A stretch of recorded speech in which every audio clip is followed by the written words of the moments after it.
Neo news हरपल की खबर में इस समय हमारे साथ जुड़ चुके हैं मथुरा से हमारे साथी गोविंद भारद्वाज जी।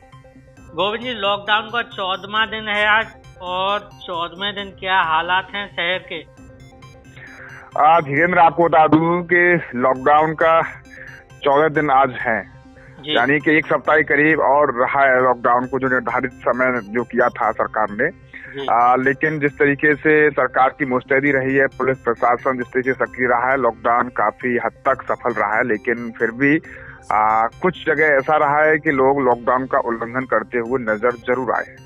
मथुरा में 2 कोरोना पॉजिटिव मिले हैं, जिनमें एक महिला जो कि आगरा से आई थी, इसका उपचार नैती हॉस्पिटल में चल रहा था, और एक व्यक्ति जो कि निजामुद्दीन जमात से मथुरा में ठहरा हुआ था, वो कोरोना पॉजिटिव पाया गया है। तो जिस तरीके से जानकारी प्रशासनिक तौर पर मिली है कि जो व्यक्ति जमात से आया था वो पहले दरेसी रोड एक मरकज है, वहाँ एक दिन ठहरा हुआ था कुछ लोगों के साथ में, और उसके बाद में वो सभी लोग ओल यानी कि फरे के पास में कस्बा ओल है, वहाँ की एक मस्जिद में ठहरे हुए थे। तो ये एक अहम बात है, जिसकी पाए जाने पर पूरा प्रशासनिक अमला हरकत में आ गया, स्वास्थ्य कंप्लीटली अलर्ट हो गया। तत्काल प्रभाव से जहां जहां वो मरकज है, वहां पर आंधी कुइया मरकज है, दरेसी क्षेत्र में पड़ती है, उस पूरे इलाके को, यानी कि 1 किलोमीटर की पेरीफेरी में जितनी कॉलोनी और क्षेत्र आता है, उसको टोटली पुलिस द्वारा सील कर दिया गया है। कल से ये कार्रवाई शुरू हो गई है। वहां पर पुलिस और प्रशासन द्वारा लगातार लोगों से ये अपील की जा रही है कि लोग घरों के अंदर रहेंगे, बाहर नहीं निकलेंगे। जो भी उनके आवश्यक सामान की जरूरतें हैं वो सब पूरी की जाएंगी। डोर टू डोर सेवा उनको दी जाएगी, यानी चाहे वो दवाओं की सेवा हो, चाहे आवश्यक चीजों की सेवा हो। अच्छा, सबसे अहम बात यह है कि ये क्योंकि कोरोना वायरस की एक चेन होती है, यानी अगर कोई पॉजिटिव व्यक्ति जितने लोगों के संपर्क में आता है और वो लोग फिर अलग अलग लोगों के संपर्क में जाते हैं, तो एक चेन बन जाती है। इसलिए ये बहुत ही घातक है और खतरनाक है। तो ये चेन तोड़ने का जो प्रयास सरकार का है वो है। तो ऐसे में अब जो मथुरा में जो व्यक्ति कोरोना पॉजिटिव पाया गया है, अब कहीं ऐसा तो नहीं है कि कहीं वो अन्य लोगों के संपर्क में रहा हो तो कहीं अन्य लोगों को भी संक्रमण की आशंका हो।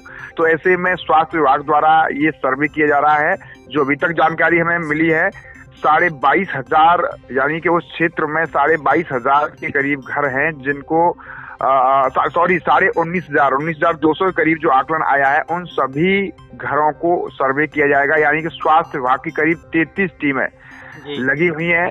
3 दर्जन टीमें काम करेंगी। वो घर घर जाकर लोगों को वेरीफाई करेंगी और उनका टेस्ट करेंगी कि कहीं कोई आशंका या किसी व्यक्ति को कोई दिक्कत तो नहीं है, कहीं कोई संक्रमण की आशंका तो नहीं है। तो ऐसे में ये बहुत ही अहम हो गया है और प्रशासन के लिए एक चुनौती भी बन गया है कि जो व्यक्ति कोई कोरोना पॉजिटिव पाया गया है वो उस क्षेत्र में रहा है, कहीं अन्य व्यक्तियों के संपर्क में जाने से कोई संक्रमण की संभावना तो नहीं है। वहीं दूसरी ओर जो कस्बा ओल है उसको भी पूरी तरह सील कर दिया गया है। उस पेरीफेरी को, आसपास के क्षेत्र को, वहां पर पर्याप्त मात्रा में पुलिस की मुस्तैदी है और सभी लोगों से ये अपील की गई है कि अपने घर पर अंदर रहें, बाहर ना निकलें और सोशल डिस्टेंसिंग बनाए रखें। तो प्रशासनिक कल से जो व्यक्ति एक जमात वाला जो पॉजिटिव मिला है, कल से प्रशासनिक मशीनरी पूरी हरकत में आ गई है। अब वो उस पूरे तह तक जा रही है और उन लोगों को आइडेंटिफाई कर रही है, कहीं वो उस व्यक्ति से तो नहीं मिले हैं। तो ऐसे में बड़ा सवाल यह है कि स्वास्थ्य विभाग की सक्रियता बढ़ चुकी है और स्वास्थ्य विभाग ने सर्वे शुरू कर दिया और सभी लोगों का सर्वे कार्य चल रहा है। गोविंद जी, सीएम ने जो बातचीत की थी अपने विधायकों के साथ में कि 15 अप्रैल से यूपी को लॉकडाउन मुक्त कर दिया जाएगा कई चरणों में, मतलब बंदिशों के बाद में। अब कहीं ना कहीं हम सभी लोग उम्मीद ये लगाए बैठे थे कि शायद है कि मथुरा सबसे पहले लॉकडाउन मुक्त होगा, लेकिन कल 2 पॉजिटिव मिलने के बाद में अब क्या उम्मीद लगाई जा सकती है मथुरा के बारे में? बिल्कुल, कल सरकार के प्रमुख सचिव गृह अमरीश अवस्थी साहब ने एक प्रेस कॉन्फ्रेंस की थी और उसमें जिस तरीके की मुख्यमंत्री का ये मंशा थी कि धीरे धीरे लॉकडाउन को खोला जाएगा, यानी कुछ सेवाओं को कुछ जगह चालू किया जाएगा, कुछ को बंद रखा जाएगा। तो ऐसी प्लानिंग सरकार कर रही थी। लेकिन अब जिस तरीके से पूरे उत्तर प्रदेश में अचानक पिछले 2 दिनों में 3 दिनों में जो ग्राफ कोरोना पॉजिटिव मरीजों का बढ़ा है, उसको देखते हुए सरकार अब अभी लग नहीं रहा है कि 15 तारीख को लॉकडाउन खुल पाएगी। यानी कि ऐसे में मथुरा को सभी लोग बड़े ही सेफ और सुरक्षित जोन में देख रहे थे कि मथुरा में एक भी पॉजिटिव नहीं है। अगर लॉकडाउन खुलता है तो सबसे पहले मथुरा में सेवाएं शुरू होंगी और मथुरा में एक आम जो है लोगों की दिनचर्या शुरू हो जाएगी। लेकिन अब मथुरा में 2 व्यक्तियों के पाए जाने पर यहाँ भी काफी कॉम्प्लेक्स हो गया है मामला। अब प्रशासन के लिए चुनौती है। अब प्रशासन पूरी तरीके से उस व्यक्ति के संपर्क में आए लोगों को आइडेंटिफाई कर रहा है कि कहीं ऐसा तो नहीं है कि जो व्यक्ति पॉजिटिव पाया गया है उसके संपर्क में और लोग भी आए हों। तो सबसे बड़ी चुनौती यह है। तो पूरे उत्तर प्रदेश में अभी जिस तरीके का ग्राफ आ रहा है, लग नहीं रहा है कि 15 तारीख को लॉकडाउन कंप्लीटली खुल पाएगा। गोविंद जी, मथुरा जनपद में लोगों का बिल्कुल भी सहयोग नहीं मिल पा रहा है। लॉकडाउन को उन्होंने मजाक बना के रख दिया है। सब्जी मंडी में स्थिति ये होती है कि किसी के मुंह पर मास्क नहीं होता। सोशल डिस्टेंसिंग बिल्कुल खत्म हो चुकी है। लोग इतने लापरवाह हो चुके हैं, उनको अपनी जान से खेल रहे हैं वो लोग। उनको ये नहीं समझ में आ रहा कि हम क्या कर रहे हैं, क्या नहीं कर रहे हैं। बिल्कुल, इस पर प्रशासन कई बार चेतावनी दे चुका है। अभी मैं सुबह जब देख रहा था कॉलोनियों में, तो कॉलोनियों में भी लोग जनरल ज्यादातर 60% लोग बिना मास्क के घूम रहे थे। यानी कि जनरली ऐसे सुबह की दिनचर्या लोगों घर के बाहर खड़े होने की होती है, ऐसे निकलना, देखना, उधर उधर घूमना या फिर दुकान तक जाना। तो सोशल डिस्टेंसिंग सुबह बिल्कुल डिस्टर्ब हो रही है। यानी कि सुबह कुछ समय के लिए लोग लॉकडाउन का उल्लंघन करते हुए नजर आ रहे हैं, जबकि ऐसा नहीं होना चाहिए। और मंडी में तो लोगों के खिलाफ कार्रवाई कर चुका है, लेकिन लोग बाज नहीं आ रहे हैं।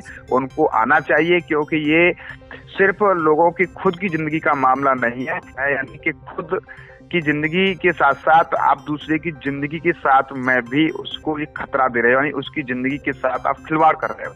तो ये नहीं होना चाहिए। सभी लोगों को अवेयर होना चाहिए। अगर बाहर आवश्यक काम से जा रहे हैं तो प्रॉपर सोशल डिस्टेंसिंग होनी चाहिए, मास्क होना चाहिए। यानी कि जो सरकार की गाइडलाइन है हमें पूरा पालन करना चाहिए। लेकिन कुछ लोगों की मानसिकता न जाने किस लेवल पर होती है कि वो बिल्कुल बाज नहीं आते हैं और किसी भी चीज की गंभीरता को नहीं समझ पाते हैं। तो ऐसे लोगों के लिए बेहद जरूरी है कि प्रशासन का शिकंजा कसना चाहिए, उनके खिलाफ कठोर कानूनी कार्रवाई होनी चाहिए।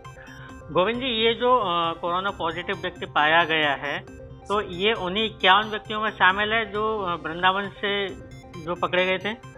नहीं, वृंदावन नहीं। हाँ, ये ओल से पकड़े गए थे। ओल मरकज में थे 30 लोग। उनमें से एक व्यक्ति है जिसकी रिपोर्ट पॉजिटिव आई है, जो कि जब ये लोग सभी निजामुद्दीन की मरकज से आए थे, तो एक दिन ये प्रेसी रोड क्षेत्र पे एक आंधी कुइया मरकज है, वहां पर रुके थे। फिर सुबह दूसरे दिन ये सभी लोग ओल चले गए थे, तो वहां ठहरे हुए थे। तो उनमें से एक व्यक्ति कोरोना पॉजिटिव है।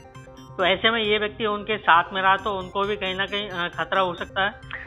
बिल्कुल, उनको 14 दिन के क्वारंटाइन में रखा गया है और जो कोरोना पॉजिटिव पाया गया है उसे आगरा के लिए रेफर कर दिया गया है। गोविंद जी, इसके अतिरिक्त और कोई जानकारी जो अपने दर्शकों को देना चाहते हैं आप? अभी दर्शकों के लिए तो यही है कि जिस तरीके से जो 15 तारीख से लॉकडाउन खुलने की संभावना जताई जा रही थी, उसको अभी स्पष्ट तौर पर नहीं कहा जा सकता है, क्योंकि लगातार जो जमात से आए हुए कुछ लोगों के पॉजिटिव पाए जाने पर बहुत ही और कॉम्प्लेक्स हो गया मामला, यानी कि और गंभीरता बढ़ती जा रही है। ऐसे में सभी लोगों से प्रशासनिक तौर पर और अपने हम चैनल की ओर पर यही अपील करना चाहते हैं कि सरकार की गाइडलाइन के अनुरूप एकदम लॉकडाउन का पालन करें, घर से नहीं रखें, सोशल डिस्टेंसिंग बनाए रखें। यानी कि बिल्कुल उसका बहुत ही बेहद ख्याल रखें, क्योंकि ये बहुत ही गंभीर है। यानी कि ये ऐसा दुश्मन कहा जा सकता है कि सामने दिखता नहीं है और सब लोगों को ये लगता है कि सब कुछ एवरीथिंग इज गुड, सब कुछ ठीक चल रहा है, कोई बात नहीं है, दिख नहीं रहा है। वैसे ही सरकार इतना वो कर रही है, मीडिया इतना दिखा रहा है। लेकिन ये ऐसा एक रोग है, यानी कि ये ऐसा वायरस है कि लोगों को सब कुछ ठीक लगेगा। यानी कि ये आदमी के अंदर जब प्रवेश भी कर जाएगा तो उसके काफी दिन तक लोगों को सब कुछ बढ़िया लगेगा कि वो स्वस्थ हैं और हेल्दी हैं। लेकिन फिर उसके बाद जब तक ये बहुत लोगों को और अपनी चपेट में लेता है, तो ऐसे में लोगों को समझना चाहिए कि ये सीधे सीधे अटैक करने वाला दुश्मन नहीं है। ये वायरस आदमी में प्रवेश कर जाता है और लोगों को पता नहीं चलता है, उनकी सामान्य दिनचर्या रहती है, उसके बाद धीरे धीरे ये फिर उनको प्रभावित करता है। तो ऐसे में बेहद जरूरी है, सब कुछ ठीक नहीं है, ऐसे में लोगों को समझ जाना चाहिए, सरकार की गाइडलाइनों को समझना चाहिए। जो अन्य देशों में वैश्विक महामारी का जितना प्रकोप है, शायद उसकी तस्वीरों से अभी बहुत कुछ लोग अनभिज्ञ हैं। वहाँ जो हालात हैं, उन तस्वीरों को देखने के बाद आदमी की खुद समझ में आ जाएगा कि ये कितना खतरनाक है जीवन और किसी भी जिंदगी के लिए। गोविंद जी, जो 2 पॉजिटिव मिले हैं उन पर आप नजर बनाए रखिएगा, और इसके अतिरिक्त और भी आपके पास कोई जानकारी आती है तो आप अपने न्यूज के दर्शकों तक अवश्य पहुंचाइएगा। अभी तक के लिए धन्यवाद गोविंद।